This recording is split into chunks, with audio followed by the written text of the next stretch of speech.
चलिए एक अनोखी कहानी की शुरुआत करते हैं। ये बहुत पुरानी बात है कि एक राजा था जिसके 4 बेटे थे। उसने उनको कह रखा था कि वे दिन रात उसके राज्य में पहरा दे और देखें कि उसके राज्य में कोई दुखी तो नहीं है, किसी को किसी चीज की जरूरत तो नहीं है। एक सुबह की बात है कि सबसे बड़े राजकुमार को पहरा देते समय एक जोगी मिल गया। वह जोगी एक तालाब के किनारे बैठा हुआ था और उसके पास 4 घोड़े घास चर रहे थे। उसने देखा कि वे घोड़े जितने भी घोड़े उसके पिता के पास थे, उनसे कुछ अलग ही नस्ल के थे और उनसे अच्छे भी थे। सुबह जोगी के पास गया और उससे पूछा, ओह जोगी, तुम कौन हो और तुम यहाँ कब आए? तुम्हें यहाँ क्या चाहिए? जोगी बोला, मुझे तुम चाहिए। राजकुमार ने आश्चर्य से पूछा, मैं क्यों? मैं इस देश के राजा का सबसे बड़ा बेटा हूँ। मेरे पिता ने मुझे इस देश को देखभाल करने के लिए कहा है कि मैं ये देखूं, किसी को किसी चीज की जरूरत तो नहीं है। तो तुम ये बताओ कि तुमको किसी चीज की जरूरत तो नहीं है?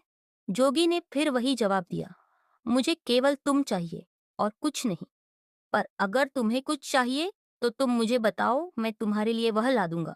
राजकुमार बोला, ओह जोगी, मैं तुम्हारे इन बढ़िया घोड़े में से एक घोड़े पर सवारी करना चाहता हूँ। जोगी बोला, ठीक है, तुम अपनी सवारी के लिए कोई सा एक घोड़ा ले लो, पर ध्यान रखना कि शाम होने से पहले पहले इसे यहाँ वापस ले आना। जब तुम यहाँ आओगे तो मैं उम्मीद करता हूँ कि मैं तुम्हारी दिन भर की सवारी के बारे में तुम्हारे कुछ अनुभव जरूर सुनूंगा। राजकुमार ने एक घोड़ा चुना और उस पर सवार होकर चल दिया। जैसे ही राजकुमार उस घोड़े पर चढ़ा तो उस घोड़े ने तो बहुत तेजी से भागना शुरू कर दिया और वह एक जंगल की तरफ जा रहा था। वह एक सब्जी के बगीचे के पास जाकर रुक गया। उस बगीचे के चारों तरफ ऐसी बाड़ लगी थी, उसके भीतर कोई नहीं घुस सकता था। राजकुमार जंगल की तरफ कुछ दूर और गया और फिर वहां से लौटने लगा। जब वो वापस लौट रहा था तो उसने देखा कि उस सब्जी के बगीचे के बाड़े में लगे सारे डंडे हंसिया बन गए और बगीचे में से सब्जियों काट रहे हैं। ये देखकर उसे आश्चर्य तो बहुत हुआ, पर उसकी वजह उसकी समझ में नहीं आई कि ऐसा कैसे हुआ। वह वहां से चलकर जोगी के पास आ गया। जोगी ने उससे पूछा कि उसकी घोड़े की सवारी कैसी रही, उसने रास्ते में क्या कुछ देखा। राजकुमार बोला, मैंने एक बगीचा देखा जिसके चारों तरफ एक ऐसी बाड़ लगी हुई थी जिसमें से अंदर जाना नामुमकिन था। मैं उससे थोड़ा और आगे चला गया। फिर जब मैं वापस लौट कर आया तो देखा कि उसी बाड़ के डंडे हंसिया बने उस बगीचे में से सब्जी काट रहे हैं। जोगी ने पूछा, जानते हो इसका क्या मतलब है? राजकुमार बोला, नहीं, मैं तो नहीं जानता। जोगी बोला, नहीं जानते? और तुम्हारे पिता ने तुमको इस राज्य की देखभाल करने के लिए कहा है। जाओ, तुम पत्थर के हो जाओ। जोगी के यह कहते ही राजकुमार पत्थर का हो गया। अगली सुबह राजा का दूसरा बेटा शहर की देखभाल के लिए निकला। वह भी उसी जोगी के पास पहुंच गया। उसने भी जोगी के बढ़िया घोड़े देखे तो वह भी उन बढ़िया घोड़े को देखकर बहुत खुश हो गया। वह भी जोगी के पास रुका और उससे पूछा कि वह कौन है और वह कहाँ से आया है। जोगी बोला, मैं यहाँ इस देश में कुछ दिनों से घूम रहा हूँ। ये चारों घोड़े मेरे हैं। क्या तुम इनमें से किसी एक घोड़े की सवारी करना चाहोगे? कल राजा का सबसे बड़ा बेटा यहाँ आया था। उसने इनमें से एक घोड़े की सवारी करनी चाहिए। मैंने उसको किसी भी घोड़े को चुनने और उसकी सवारी की इजाजत दे दी। पर जब सवारी करके वह वापस आया तो जो कुछ उसने रास्ते में देखा था वह उसका मतलब मुझे समझा ना सका, तो मैंने उसको पत्थर का बना दिया। राजकुमार बोला, अच्छा, मगर उसने ऐसा क्या देखा जिसे वह तुम्हें समझा नहीं सका?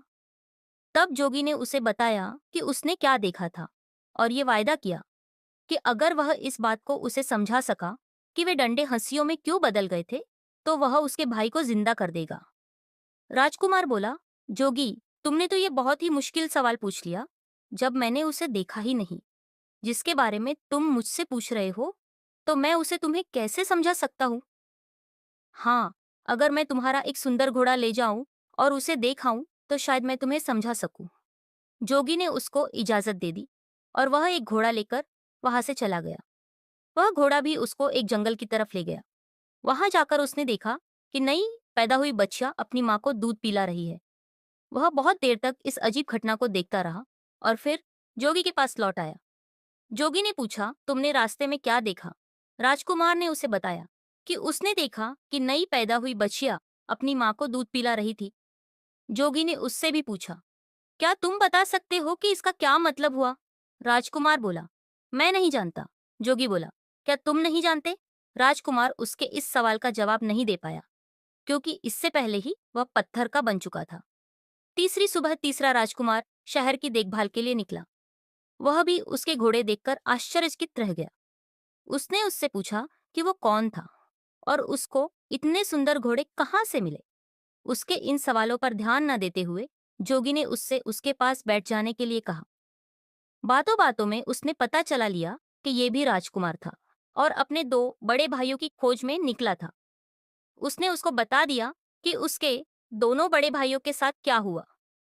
फिर उसने बाद में उससे ये भी कहा कि वह उसके दोनों भाइयों को जिंदा कर देगा अगर वह ये बता दे कि बाड़े के डंडे हंसियों में क्यों बदल गए थे और नई पैदा हुई बच्चियां अपनी माँ को दूध क्यों पिला रही थी। राजकुमार बोला, बहुत बहुत धन्यवाद। अगर आप मुझे अपना एक घोड़ा दे दे तो मैं इन अजीब चीजों को देखकर आ सकता हूँ और तब शायद आपको समझा सकूं।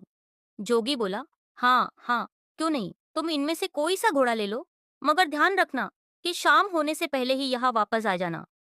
राजकुमार ने उन घोड़े में से एक घोड़ा लिया और उस पर सवार होकर चल दिया।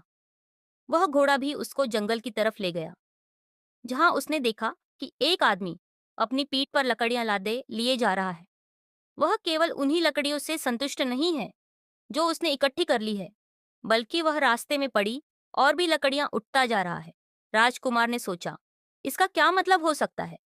जब मैं जोगी के पास पहुंचूंगा तो मैं जोगी को इसका क्या मतलब बताऊंगा। अफसोस, ये राजकुमार भी इस घटना का मतलब समझाने में नाकामयाब रहा और जोगी ने इसको भी पत्थर में बदल दिया। अगली सुबह राजा का चौथा और आखिरी बेटा शहर की देखभाल के लिए और अपने भाइयों को ढूंढने के लिए निकला, तो वह भी जोगी के पास आ निकला। उसने जोगी को प्रणाम किया और उससे पूछा कि क्या उसने उसके तीनों भाइयों को देखा है। जोगी बोला, हाँ देखा है। कहकर उसने एक तरफ इशारा करते हुए उससे कहा कि देखो, तुम्हारे तीनों भाई ये खड़े हैं। मैंने ही उनको पत्थरों में बदल दिया है, क्योंकि उन्होंने पास के जंगल में जो कुछ देखा था वे उनको मुझे समझा नहीं सके, पर मैं उनको जिंदा कर सकता हूँ अगर तुम मुझे उन सब का मतलब समझा दो। तो इसके बाद उसने उन राजकुमारों द्वारा देखे हुए तीनों घटना उसको बता दिए। राजकुमार बोला, अगर आप मुझे अपना एक घोड़े सवारी के लिए दे दे तो शायद मैं उनका मतलब बता सकूं। मैं खुद उस जंगल में जाकर उनको देखना चाहता हूँ। जोगी ने उसको इजाजत दे दी और राजकुमार उन घोड़े में से एक घोड़ा लेकर जंगल की तरफ चल दिया। जब वह जंगल में पहुंचा तो वहां उसने एक तालाब देखा, जिसमें से पानी बह बहकर निकलकर दूसरे तालाबों को भर रहा था।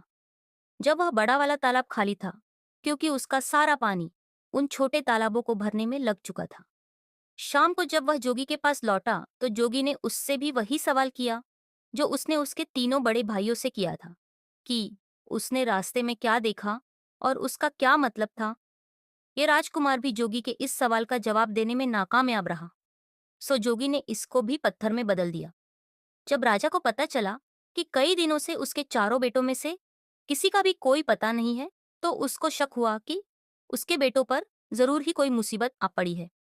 अब वह खुद उनको ढूंढने के लिए निकल पड़ा। ढूंढते ढूंढते वह भी जोगी के पास आया। उसने भी जोगी से पूछा, जोगी जी, क्या आपने मेरे चारों बेटों को कहीं देखा है? जोगी ने एक तरफ खड़े चार पत्थर के खंभों की तरफ इशारा कर दिया। राजा ये देख कर सकते मैं आ गया उसके मुंह से निकला, कहीं आपका ये मतलब तो नहीं कि वे पत्थर में बदल गए हैं? जोगी बोला, हाँ यही है वे। मैंने ही उनको पत्थरों में बदल दिया है, क्योंकि वे मुझे जंगल में देखे हुए कुछ घटनाओं के मतलब नहीं समझा सके। फिर भी मैं उनको जिंदा कर सकता हूँ अगर तुम उनका मतलब मुझे समझा दो। तो अगर तुम्हें चाहिए तो तुम मेरा एक घोड़ा लेकर जंगल जा सकते हो। राजा बोला, नहीं धन्यवाद, इसकी कोई जरूरत नहीं है। पर अगर आप मुझे ये बता सके कि उन्होंने क्या देखा जिसको वे आपको नहीं समझा सके, तो शायद मैं उनको आपको समझाने की कोशिश कर सकूं।